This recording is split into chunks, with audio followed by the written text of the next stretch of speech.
Magandang hapon mga kapatid, ako po si Cheryl Cosim at ito ang espesyal na serye ng Sagot Kita, Aplikante Serye. Araw na ulit ng Miyerkules, samahan niyo akong kilatisin ang mga kakandidato para sa 2025 midterm elections. Ano ang kanilang mga plataporma, advokasya, paano nila bibigyang solusyon ang mga mabibigat na problema sa bansa.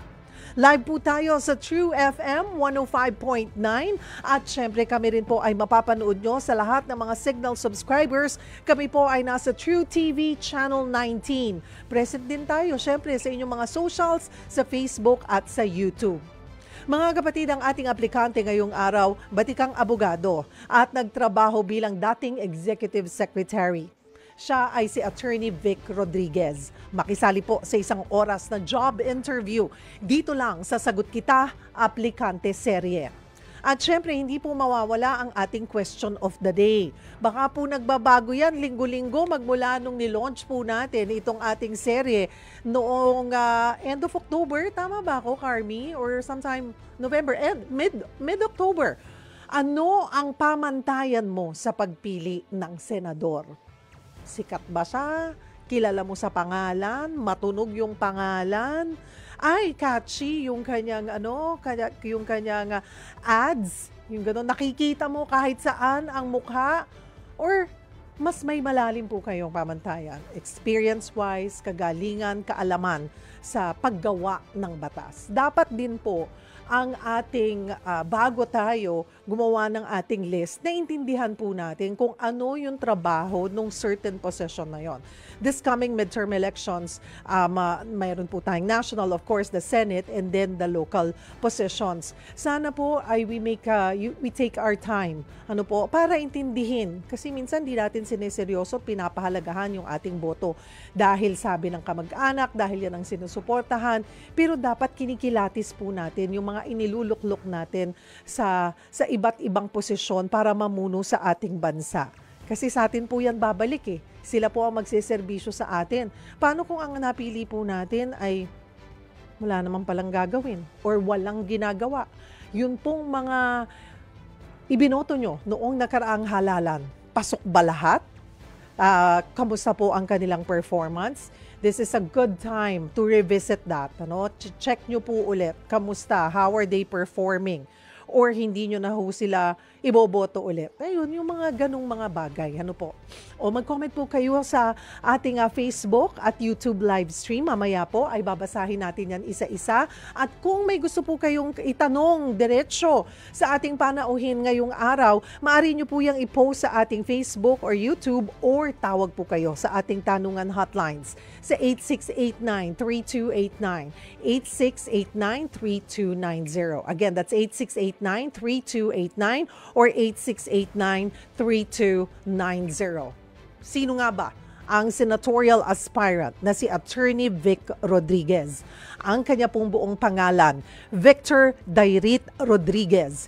Ipinanganak po siya noong December 23, 1973. Nakapagtapos ng law degree sa University of Santo Tomas. Kumuha ng executive education sa National University of Singapore. Nanungkulan bilang Deputy General Counsel ng Integrated Bar of the Philippines. Naging barangay councilor at chairman sa Quezon City. At ngayon ay presidente ng Quezon City Trial Lawyers. Siya ang unang naging executive secretary ni Pangulong Bongbong Marcos. At nito lamang pong nakaraang taon, sometime July, ay inilabas nga po niya ang kanyang libro na Victor D. Rodriguez, Kingmaker. Uy, si Jerry Lirio pala to. Hi, by Jerry Lirio. So ito po, may bagong libro po ang ating guest. Pero ayan po, kasama natin. Maninibago tayo kasi pag nakakasama natin nun si Attorney Vic as an expert, as a law expert. Ngayon, kikilatisin natin siya. Ayan po, para tingnan natin kung maipapasok nyo po siya sa 12 senador na pipiliin natin this coming midterm elections. Kasama natin live dito sa studio, sa Sagot Kita, Aplikante Serye, Attorney Vic Rodriguez. Attorney Vic, thank you for joining us. I know you just came from out of the country. trip na napaka-short, so pagod pa siguro ang katawang lupa mo. Thank you, Cheryl, for inviting me at magandang hapon sa lahat ng ating mga kababayan at sumusubaybay sa programa ni Binibining Cheryl Cosim. Thank you for inviting me. Thank you for making time. Kahit nga sabi ko, very hectic ang schedule. Gusto natin kasi dito nga po sa ating programa, kilatisin, kilalanin. Ang daming nasa listahan. Pero dapat doon sa madaming pagpipilian po natin, we pick the best. Ano po, na tingin natin ay talagang may kakayanan talagang mamuno po sa ating bansa. Pagiging senador. Nagsimula ka sa LGU, Attorney Vic, bago nagkaroon ng national positions. Bakit Senado? Alam mo naman na yan na naiintriga ka palagi. Ang sinasabi ng ilan, may hugot yan, may pinanggagalingan, kaya lang tumatakbong senador. Totoo yun, Cheryl. Meron akong hugot, meron pinanggagalingan, at dapat lahat ng Pilipino ay may hugot. Sapagkat patuloy ang pambubudol at sinasalaula ang ating pambansang budget, ang pera ng mamamayang Pilipino. Kaya tinanggap ko ang hamon na pamunuan ang tunay at maisog na oposisyon. At tinanggap ko ang hamon upang pamunuan ng war on corruption. At ito ang dahilan kung bakit tayo ay kumakandidato bilang aplikante ninyo sa Senado, bilang senador, ay aking pinamumunuan ng war on corruption. Nais kong isabatas ang pagbabalik ng death penalty sa kasong plunder. At bago natin maibalik yung death penalty, nais ko munang amyendahan yung batas ng plunder, Cheryl, at ibaba natin yung threshold nito at going from 50 million pesos to 5 million pesos na lamang. Naman yan. O sige, mamaya. Malaking pera yung 5 million, Cheryl. Yung 5 million, pangarap na yan ng maraming Pilipino na magkaroon at maipamana sa kanilang mga anak. Mamaya, hihimayin po natin yung isa. Sabi nyo nga po, may hugot kayo. Hugot na ang sinasabi nila ay dahil nawala ka sa kasalukuyang administrasyon. Pero doon sa... Let me just correct that. Ang hugot ko dahil tuloy-tuloy ang pangbubudol ng Marcos administration. Ang hugot ko dahil patuloy na linulustay yung kaban nating mga Pilipino, not for anything personal. Nothing personal. Yes. But with your family. Nung nagde-desisyon ka, saan ba pumasok, kailan? Nagsimula yung parang, consider mong tumakbo ng national post to consider that. Ano ang kwento behind that? Nung nagsimula siguro ito mga March or April, nung unang nabanggit ni Pangulong Duterte na why don't you run for senator this coming next year election. Ang tugon ko kay Pangulong Duterte, kaya ako, Mr. President, tutulong na lang ako. Mas komportable akong behind the scene. Mas komportable ako, bigyan mo lang ako ng isang sulok. Pag-isipin mo ko ng 24 hours a day, I'm all right. I'm going to give my all. I will help you. I will support you. Or whoever will be the task to lead yung tunay at maisog na oposisyon. At nag-progress yung aming usapan. And I only decided to run, to accept the challenge na pamunuan ng tunay at maisog na oposisyon no October 5, nung 3 days before the filing and the last day of the filing. Kaya kung mapapansin ho ninyo, talagang wala tayong billboard. At hindi rin naman ako nagugulat yung kulang pa sa awareness because I only decided last October 5, kinausap ko rin ang aking may bahay, yung mga anak ko, yung tatlo. I was gonna ask, ano yung kanilang reaksyon?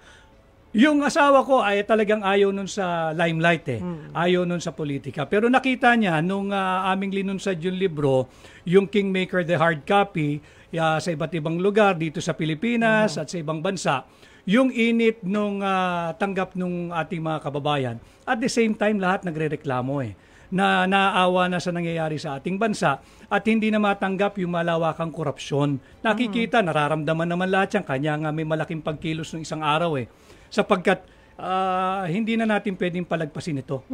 But Attorney Vic, noong ikaw ay nag-resign, ang rason mo noon ay family time. Yes. Was it really family time? Absolutely. Unang-una yung oras sa pamilya. And then mali na nga yung direksyon ng administrasyong ito. At nakikita ko na yung mga hindi nagsakripisyo, yung interest nilang inuuna nila, yung aking tinatawag na mga Johnny come lately. You've been quiet eh. You've been quiet. We would talk and you said na, dati kong boss yan. Respeto na lang natin. Yes. And you said nga, you were able to talk kahit papano naman, Yes, diba? yes. Nung, hindi ko alam kung tama, kung naalala na nagtungo ka pa sa kanilang bahay, nakapag-usap pa kayo. And that was around September 27, 28. Ito yung nag-resign na. Thereabouts, noong 2022. So, yun yung huli. So, naghiwalay kayo ng okay. Maayos naman, yung aming huling pag-uusap. Oo. Yung kumbaga, naman, civil, maayos. Maayos. Ano? I was invited by him to see him a few days, 2 days or 3 days after he arrived from his first US visit sa UNGA. At yun nga, nag-request ng meeting. Wala namang problema, magkaibigan kami. And yes, that's true. Mga kababayan, ako ho ay subject of many requests na mag-interview, exit interview, kung ano man tawag na interview. Ako nagsabi kahit sa iyo, Sherry, Yes, tama yung sinabi yes. mo. Ako, yaan natin. Let's give him a chance to prove his worth at yung mga magagandang salita na nabitawan nung kampanya. Pero bakit ka nga talaga nag-resign maliban sa family time? May iba bang rason na ngayon ay handa ka nang sabihin? Because yung sinabi ko na ito, untenable na yung aking sitwasyon, yung aking position doon sa napakaraming issue sa loob ng Malacanang. Iba yung tinatahak ng direksyon nung mga Johnny Come Lately nga. Yung Johnny Come Lately, mga kababayan, ito yung hindi natin nakasama nung walang gustong sumama kay Bongbong Marcos nung siya ay hindi naging matagumpay noong 2016 at dumugtong na lamang nung nakakakita ng siguradong panalo. Ang masaklap kasi dito, nung mananalo na, eto na sila nag-uunahan at the very first opportunity na pwede silang makapagnakaw, nandyan na naman sila. Yun, tinutulan ko yun. Even yung pagdating sa appointments, ang gusto nila, una sila eh. Ako, tika muna. Unahin natin yung mga totoong tumulong at ang intensyon magbigay ng tunay na serbisyo. Hindi makapagnakaw or lalong mapanatili ang kanilang angkan o sarili sa poder. Yun ang aking linabanan. Alam mo ba na ikaw ang pipiliin or ikaw talaga, ipinangako ba ni Pangulong Bongbong Marcos na ikaw ang kanyang magiging executive secretary? Hindi. Kasi ang executive secretary, we call them the little president. Yes. Diba?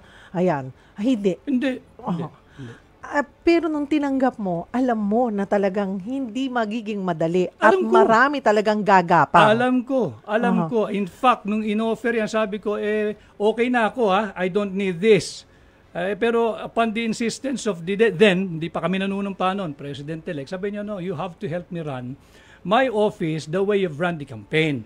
At malaking bagay yun, Cheryl. Hindi ba nakakataba ng puso yun? Dahil hindi na yan ordinaryong tao, President-elect na yan At saka pinagkakatiwalaan ka ng President-elect ni Tama. Pangulong. So lahat ng nangyayari, lahat ng hindi ka rin sang-ayon or may napupuna ka, ay napapag-usapan yung dalawa. Very open naman kami. At ano nangyari? Maganda niyang tinatanggap yung aking opinion kahit kontra sa kanya. Maganda kong tinatanggap yung kanyang opinion kahit kontra sa akin. And we just pick the best idea na lumabas. Ganun kaya maganda yung relasyon Kaya naman konting kulit yabang but with all humility, kaya naman naging maganda ang patakbo ng kampanya noong 2022, naging swabe.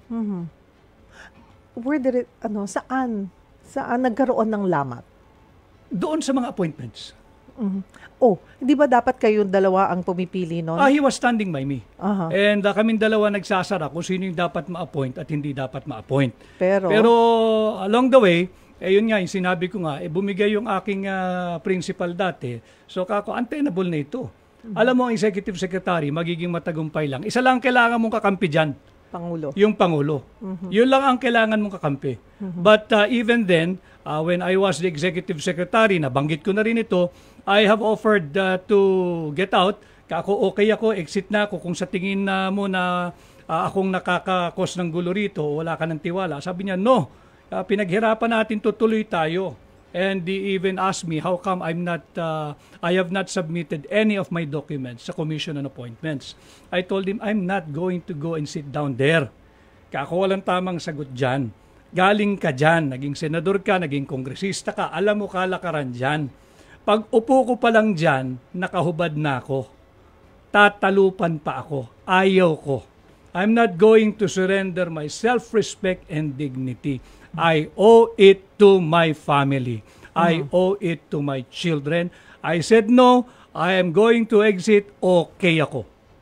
Okay, mamaya babalikan ko yung commission on appointments. Kasi pag nanalo ka, kung magtapalarin ka, magiging bahagi ka niyan. Eventually, pwedeng maging bahagi ka po niyan, diba, ng committee na yan.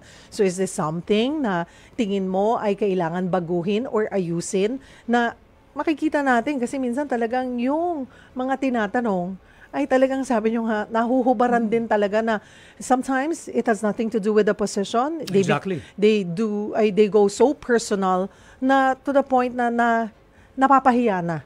Ay, kasi pagka doon nangyayari yung horse trading, Cheryl, walang problemang itanungin mo yung nakasalang doon. Tama yung sinabi mo. I agree with you fully 101%. For as long as it is related to your position. Pero kung nandoon ka para lang hiyain ka, hindi ako papayag. Mamaya balikan po natin yan. So, lesson learned. Ano yung mga aral, regrets kung meron man, na nakuha mo sa nakaraang tungkulin mo? Aral, napakasarap magsilbi sa iyong kababayan. Lalo na kung tama yung direksyon na inyong tinatahak. Napakasarap. I think yan ang isa sa pinakamasarap na trabaho magkaroon sa buhay. On the negative side, huwag ka lang magtiwala doon sa lahat ng kaharap mo na nagbibigay sa iyo ng pinakamatamis na ngiti.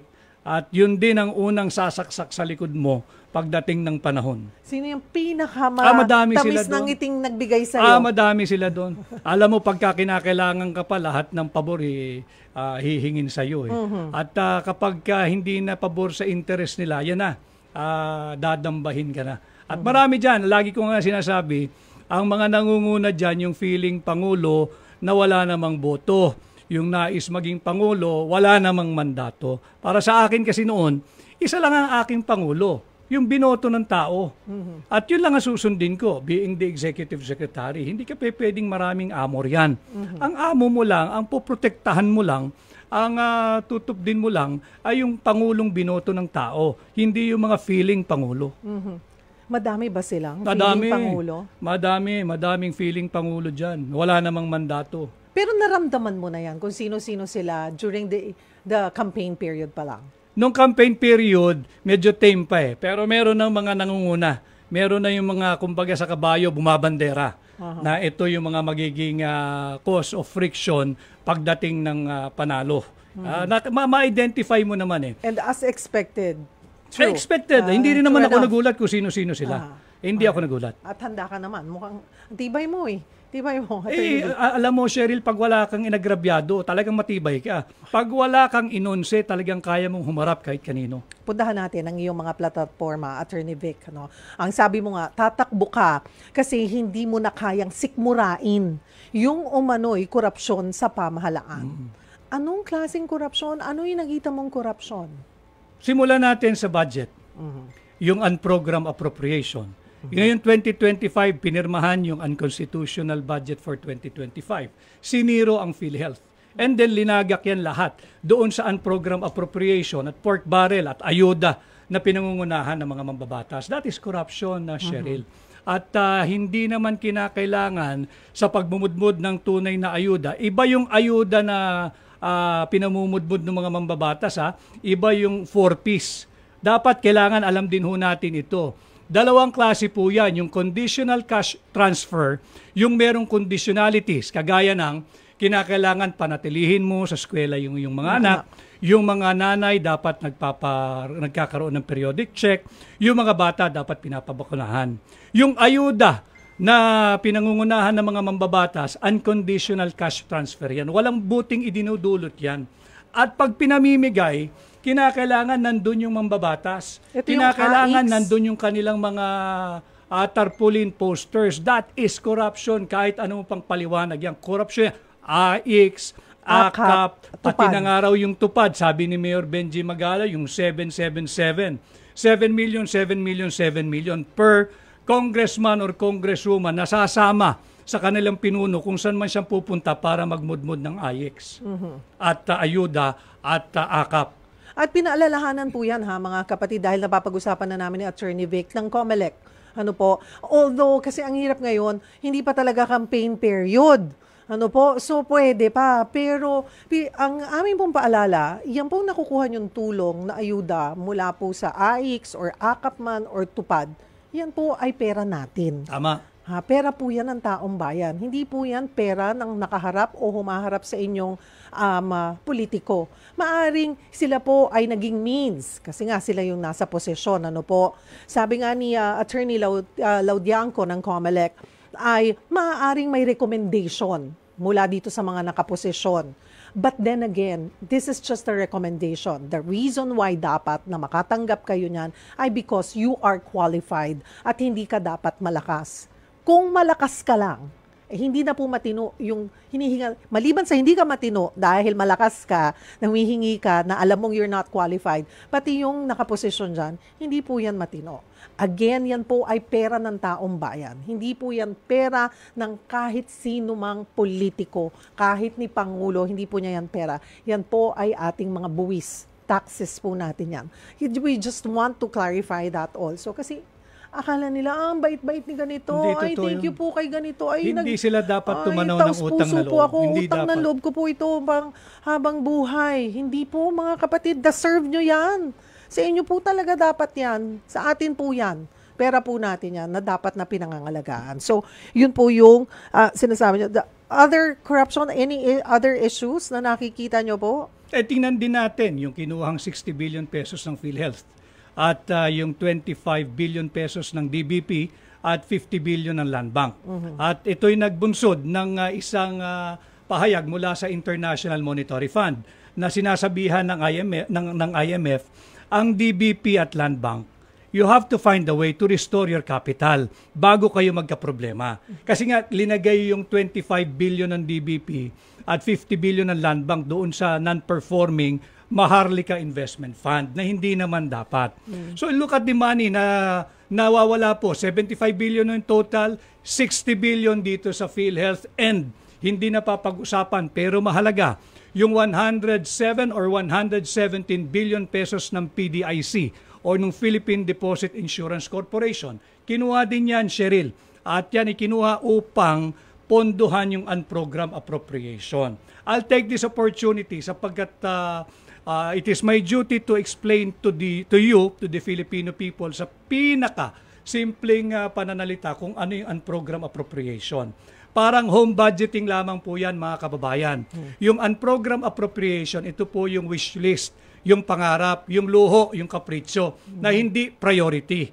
Pag may sobrang pera lang si tatay at nanay, baka pagbigyan ka. Pero hindi yan priority. Ayan, kunwari, 'di ba? Ayan, yung mga pagkain natin, yung monthly bills, ayan, yan yung talagang prioridad nyo po. Tapos may on the side ka, ay, bibila kong basketball. Bagong iPhone. Bagong cellphone. Oo, ganyan. Yun yung unprogrammed. Hindi kinakailangan. Na hindi kailangan. Gusto mo, pero hindi kinakailangan. Na kahit hindi ka magkaroon, hindi magbabago ang iyong buhay at hindi kayo magiging malungkot. Yan ang ibig sabihin ng program appropriation in relation to home budgeting. Sa ating pagbabalik, pag-usapan po natin, kanina nabanggit nyo na yung plunder from 50 million down to 5M. Kung kayo po ipapalarin, yung plunder alone, napakabigat ng parusa po dyan. Mas balikan po natin, mas detalyihin natin yung iba pang advokasya or gustong isulong po ni Attorney Vic Rodriguez kung sakali man po siya ipalarin sa Senado. O break muna po tayo saglit. Kung may gusto po kayong itanong sa kanya, maaari nyo pong i-post yan sa ating live stream or pwede po kayong tumawag sa ating tanungan hotlines. Mas kilalanin pa natin ang ating aplikante. Maya-maya lamang, huwag po kayong bibitaw, magbabalik ang programang Sagot Kita, Aplikante Serye.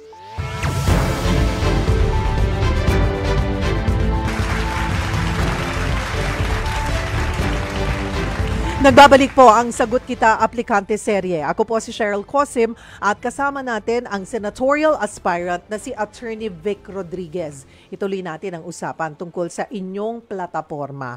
Sinabi mo na ibabalik mo ang death penalty para sa kasong plunder at droga. Okay, bakit specifically ito para sa mga kasong ito, plunder and illegal drugs? Sapagkat ako naniniwala, Cheryl, na ang ating bansa at kaya maraming mahirap, the alpha and the omega of the many ills of our country is the budget. Yung yearly piece of legislation that Congress passes year in, year out. Yan ang pinagmumulan ng ating kahirapan. Kaya ako nais ibaba yung halaga ng plunder from 50 million to 5 million para matuldukan na yung kultura ng korupsyon sa gobyerno, para matuldukan na yung pagpalit-palit ng posisyon ng iisang pamilya dahil ginagawa nilang hanap buhay ang pwesto sa gobyerno. At ako'y naniniwala na kinakailangan na nating simulan yung war on corruption at alam ko kung paano gawin ito. By amending first the plunder law, reducing the threshold from 50 million to 5 million, many are reaching out at sinasabi, baka pwede 1 million na lang. And I also agree with them dahil ang pagnanakaw ay pagnanakaw regardless of the amount. At pag naibalik ko na yan bilang senador ninyo, aking ipapanukalang ibalik ang death penalty bilang kaparusahan sa sino mang mapapatunayang guilty sa kasong plunder. And of course, yung droga. Yung droga, specifically, doon sa mga taong gobyernong magiging sangkot dito sa pagpapalaganap, manufacturing, at yung importation, at yung mga banyaga na magpapasok, magpoprotekta, magpapalaganap ng illegal na droga sa ating bansa. Yang dalawang bagay na yan. At wala makakapagsabing anti-poor itong pagbabalik ng death penalty sa kasong plunder at droga dahil walang mahirap na nagnanakaw sa gobyerno at wala ring mahirap na nagiging source ng funding ng illegal na droga. Puntahan natin ang iba pang issue pambansa. Dahil tinitingnan ko yung oras natin. We have 19 minutes left and we have so much to talk about. Okay. VP Sara Duterte, yung kanyang presidency, kinukonsidera na ni VP Sara ang pagtakbo bilang presidente sa 2028.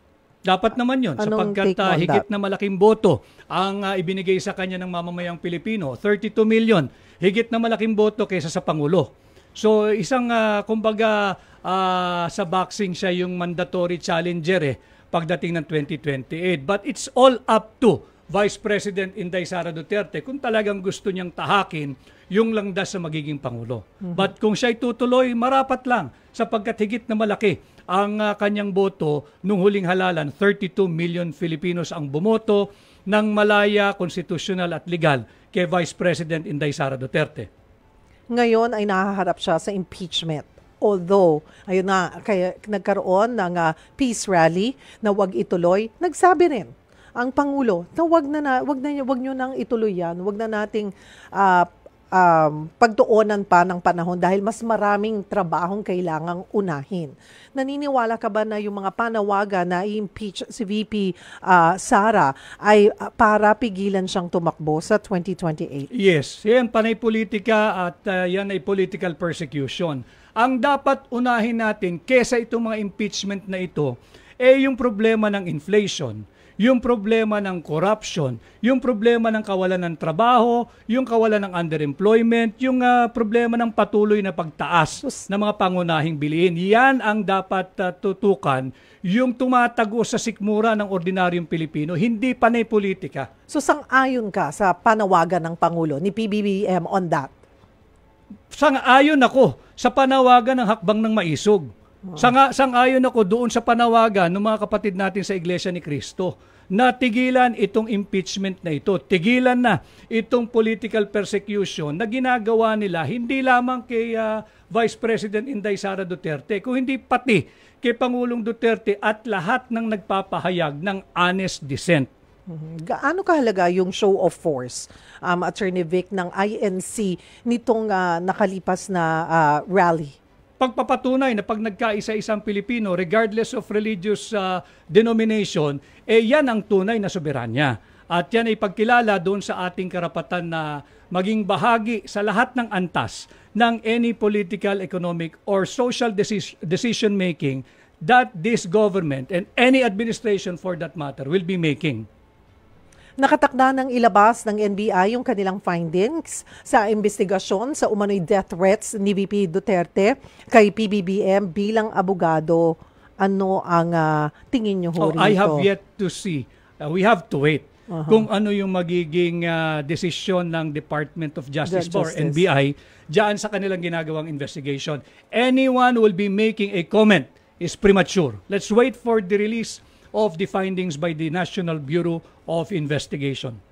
Kanina na pag-usapan na natin yung sa PhilHealth and then also itong mga AKAP program. Okay, wala ng confidential funds ang ilang ahensya kabilang ang OVP.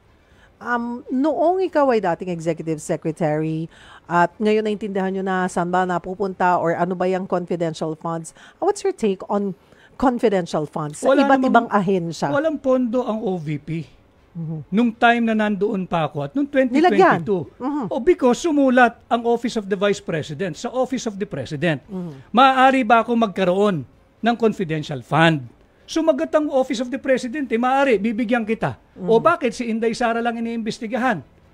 Wala siyang confidential fund. Nagtanong siya, pwede ba rin ako magkaroon ng confidential fund? Sumagot ang tanggapan ng Pangulo, pwede. Bibigyan kita galing sa sarili kong pondo. Pero ang lumalabas sa kwento, putol OVP lang si Vice President Inday Sara lang Saan siya kumuha ng confidential fund? Yun dapat muna kinikwento natin ng buo. At ngayon naman, yung sinasabing marami ng ahensya ang walang confidential fund, okay naman yun. Basta dapat across the board. Yung hindi kinakailangan ng confidential fund, di wag nang bigyan. Ngayon, kahit naman magpatuloy ang confidential fund, basta't nandyan ang COA. Gawin ng COA ang trabaho nila, wala tayong magiging problema sa funding I mean, yung kung paano ginasta ito Ang nangyayari lamang, pinangungunahan ng Kongreso yung trabaho ng COA. Hindi pa tapos yung findings ng COA. Inuunahan na nila Meron pang palugit ang Office of the Vice President to submit yung mga kulang na document o magkakumpletuhin yung documentation. So, premature lahat ito. Puntahan ko yung war on drugs. Nananatili na malaking problema ito na kinakaharap ng ating bansa.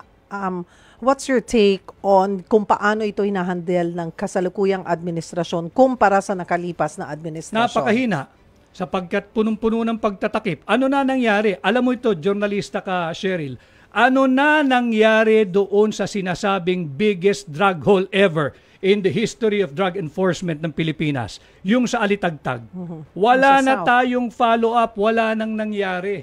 Wala na, tahimik sila. Ultimo yung nahuli, hindi pwedeng pangalanan, hindi pwedeng interviewin. Bakit yung mga cited in contempt nakukulong? Pinapangalanan, hinihiya. Bakit yung nahuli sa biggest drug haul ever sa kasaysayan ng Pilipinas, tahimik ang gobyerno? Mahina ang kanilang approach dito sa war on drugs. West Philippine Sea. What about the West Philippine Sea? Yung kung paano tayo mas assertive ngayon na protektahan kung ano ang sa atin. Dapat natin protektahan yung ano yung sa atin. But we have to help to diffuse and de-escalate the tension. We cannot afford to go to war with a superpower and nuclear-armed neighbor named China. Hindi natin kaya yan. At dapat ang ating handling dyan sa South China Sea, interes ng Pilipino, hindi interes ng ating banyagang alyado tulad ng Estados Unidos. I was gonna ask kung dapat ba tingin mo makipag-alliance sa US para nga mas mapaglaban natin ang ating soberanya. Wala naman dapat say ang US dito The problem is between China and the Philippines. Dapat tayo makipag-usap. Dapat natin sinusuri ano ba yung karakter ng ating adversary. Ang China traditionally hindi sumasailalim sa arbitration yan. Ang gusto niyan lagi bilateral, usap tayo. Yun ang inaantay nila. I am not saying China is innocent of their many wrongdoings diyan sa South China Sea. Ang sinasabi ko lang, interes dapat ng Pilipino, hindi interes ng Amerikano, sapagkat yan ay malinaw sa Article 2, Section 7 of our Constitution that we should have an independent foreign policy. puntahan ko ang usaping divorce. Okay, dito naman tayo sa usaping pamilya. Sa usaping divorce naman, sapat na ba yung legal separation at annulment o susuportahan mo ba ang pagkakaroon ng divorce sa ating bansa? May mga nakailan na tayong mga aplikante dito at iba-iba rin ang kanilang opinion. Ako'y hindi sang-ayon sa divorce. Sapat na yung batas natin sa legal separation, sapat na yung batas natin sa annulment. Naintindihan natin, naunawaan natin yung mga naipit sa marriage na yung isa'y alcoholic o di kaya isa'y nasa drug addiction, naintindihan natin yan. Subalit, base sa ating saligang batas ang aking di pagsang-ayon. Again, Article 2, Section 12 of our Constitution, kinikilala ng ating saligang batas yung sanctity of the family at bukod dyan, trabaho ng Estadong protektahan at palakasin ang pamilya bilang basic autonomous social institution. And on the basis of that, I am not for the divorce bill. Political dynasty. Ang sinasabi ng mga eksperto, ang klase ng political dynasty mayroon tayo dito sa bansa ay obese kind na. Kumbaga, kung dati ay ipinapasa ng mga matatanda, pag nagretiro na ipapasa. Thin dynasty daw yon, political dynasty. Naging fat dynasty. Mag-asawa, magkapatid, tumatakbo na. Ngayon, kayo-kayo, kahit sila-sila, nag-aaway-away sa mga posisyon. I mean, lumalala. Kasabi ko nga, pag sinabi mong obese, pag physically, nakakamatay yan. So, nakakatakot. Kung titignan natin, kung gano'n na yung nakikita ng mga eksperto on political dynasty, yung ating sitwasyon. What's your take? Kaya ako naniniwala, Cheryl, naniniwala ako na pag naibalik natin ang death penalty, magandang lunas din ito doon sa political dynasty. Bagamat hindi pa na-define what constitutes political dynasty, but ako naniniwala yung appetite nung mga pumapasok sa politika or public service, mababawasan pag nandyan na yung death penalty sa kasong plunder. Dahil ayaw mo naman sigurong mabitay yung misis mo, yung anak mo, yung apo mo, yung pamangkin mo, pagka ang layunin nyo sa pagpasok sa public service ay magnakaw. Kaya ako'y naniniwala, dapat ibalik ang death penalty at dapat maibaba ang threshold ng plunder from 50 million to 5 million. Magiging lunas din ito sa political dynasty. Mga kapatid, we have almost 9 minutes left. Ano po? Break tayo ng kaunti sa ating pagbabalik. Medyo kakalma tayo, mas magre-relax. Isasalang po natin ang ating aplikante sa ating Fast Talk. Huwag po kayong bibitaw, magbabalik ang programang Sagot Kita, Aplikante Serye. Nasa huling bahagi na po tayo. Eto na, oras na para sa Fast Talk. Ayan, Fast Talk. Something light. Okay? Sikapin kong sagutin.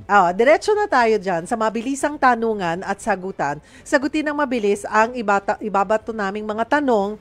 Pwede kang mag-explain kung gusto mo, kahit mga 30 seconds, kung may explanation ka. Pwede rin walang explanation at all. Ayan. Okay. First question. Ano ang New Year's resolution mo? Bawasan yung pag-inom ng alcohol. Bakit? Gano'ng kakalakas uminom? Hindi naman malakas, pero mas mainam kasi talaga na, when you're aging. You're 48. Well, I'm older than you, 2 years. Oo. I'm 51 and 73. concentrate 74 more ako, on wellness sa ako akin. this year. Pinaka-challenging part ng pagiging abogado? Pagka nagkakabati yung mag-asawa na naging subject ng annulment or legal separation dahil ang lagi may kasalanan yung abogado. Oo, hindi. Gusto mo bang maging executive secretary ulit? Oo. BBM, friendship over o one more chance? Friendship over. Saan mo nasabing friendship over na talaga? Magmula ba nung ikaw ay nakikita ka na namin sa tabi ni dating Pangulong Duterte? Intriga yun. Yung malungkot na bahagi ng aking buhay nung namatay ang aking nanay, na hindi man lang nagpahatid ng kahit anong salita. Piso lang naman ang text, Cheryl. Piso lang. Libre na. Libre na. Pag gumamit ka pa ng, di ba? Ni Haniho, walang hinatid na pagkokondol. Masakit yon.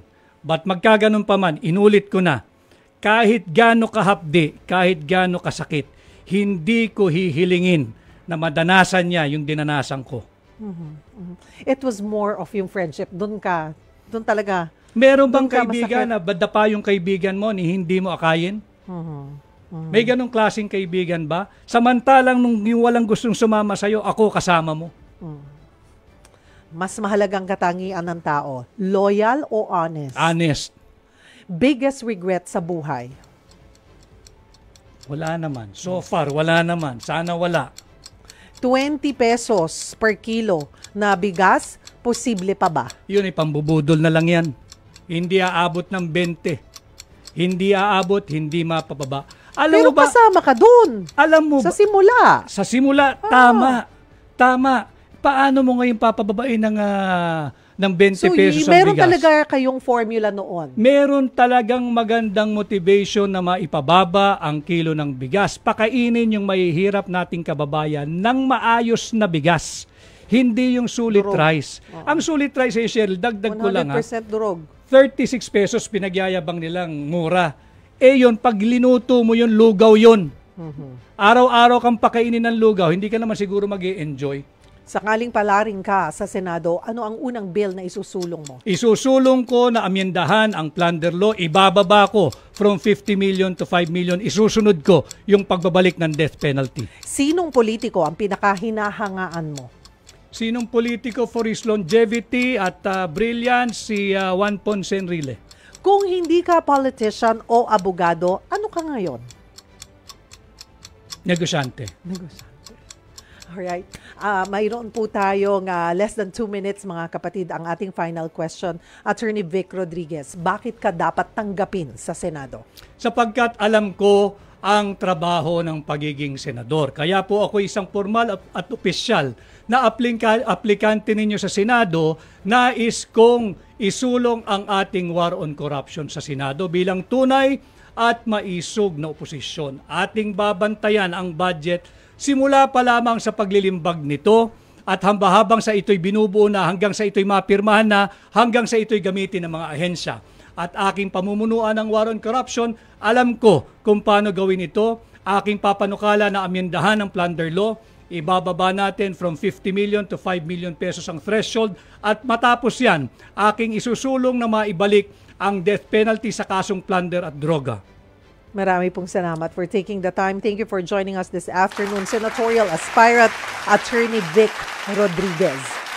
At dito po nagtatapos ang isang oras na tanungan at sagutan. Maraming salamat sa pagsubaybay nyo dito sa Sagot Kita Aplikante Serye. Samahan nyo po kami ulit sa susunod na Miyerkules para kilatisin ang isa pang aplikante. Huwag kalimutan, maging bahagi ng eleksyon at bumoto ng tama. Ako po ang inyong lingkod, Cheryl Cosim. Sagot Kita.